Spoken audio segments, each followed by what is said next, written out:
안녕하세요. 지독한 사람입니다. 오늘 제가 여러분께 소개할 책은 믿음으로 걸어라 라는 책입니다. 네빌 고다드라는 형이상학자가 쓴 책인데요. 제가 좋아하는 형이상학자이기도 합니다. 그런데 이 책은 성경 구절을 본인의 방식으로 해석해 놓은 책이라서 아마 종교적으로 조금 더 불편하게 느끼시는 분들도 계실 것 같은데요. 이 책의 내용이 꼭 저의 생각을 다 반영하는 건 아니기 때문에 오해는 하지 말아 주셨으면 좋겠습니다.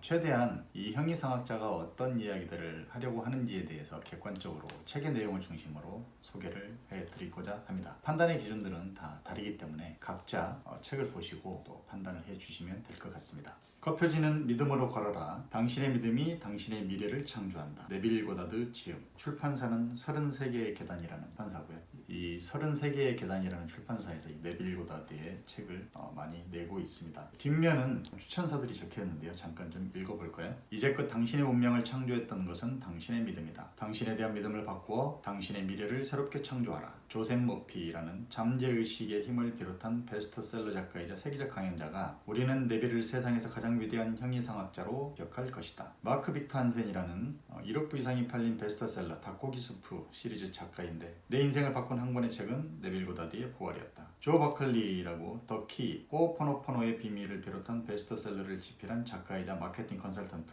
그는 지난 세기 가장 위대한 형이상학자이다 라고 네빌 고다드를 평하는 그런 추천서들이 적혀 있습니다. 앞부분은 네빌 고다드에 대한 소개가 나와 있고요.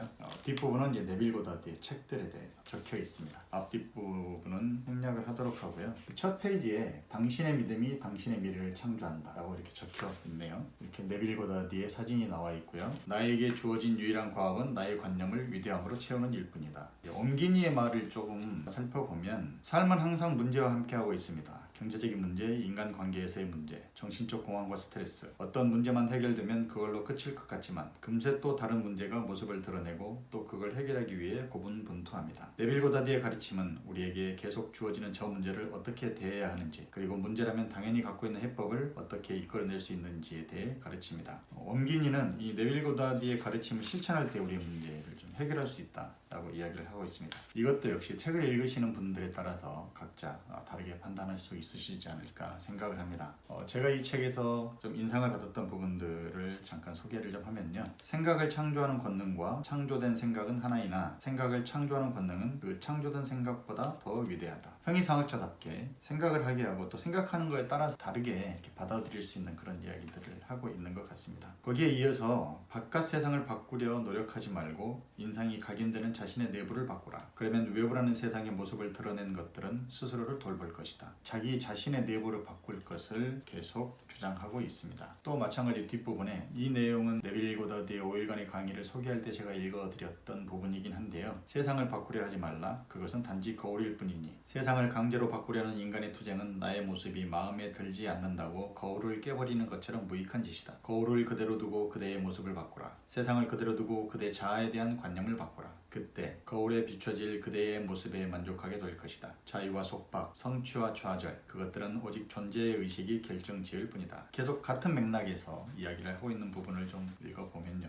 소망하는 것을 긍정하는 의식을 사실로 받아들이라. 그대의 욕망을 뚜렷이 한 채 고요하게 내부로 들어가 문을 닫아라. 그리고 그대의 소망 안에 푹 빠져 그것과 하나라고 느껴라. 그리고 그대는 이미 원하는 모습이고 원하던 것을 이미 가졌다고 주장하고 느껴라. 이렇게 해서 그대가 소망의 생명과 이름 안으로 흡수되어 하나가 될 때까지 이 확고함 안에서 머물라. 기도의 시간을 마쳤을 때 그대는 예전에 원하던 존재가 되었고 원하던 것을 가졌다는 것을 인식하게 될 것이다. 우리가 갈망하는 것을 이미 가졌다라고 생각하며 기도하는 것이 더 이루어질 수 있다라고 이야기를 하고 있습니다. 그리고 마지막으로 한 부분만 더 살펴보면요. 모든 문제들은 문제로부터 해결되고자 하는 욕망이란 형태로 그것의 해결책을 제시해준다. 그런 까닭에 문제로부터 등을 돌리고 그대가 바라던 모습이 이미 된 것을 느껴서 그대의 의식을 바람직한 해결책에 두어라. 그리고 이 믿음을 계속 고수하라. 그러면 그대가 인식하는 것은 세상의 모습을 드러내게 되고 이것으로 그대를 가두던 감옥의 벽은 무너지게 될 것이다. 빚더미에 쌓여 희망조차 없어 보이던 사람이 이 원리를 삶에 적용하는 것을 봤다. 얼마 가지 않아 그 산더미 같은 빚은 사라졌다. 또 의사가 불치라고 진단을 내린 사람이 이 원리를 적용해 믿을 수 없을 만큼 짧은 시간 안에 어떤 흔적도 남기지 않고 깨끗하게 완치된 것을 보았다.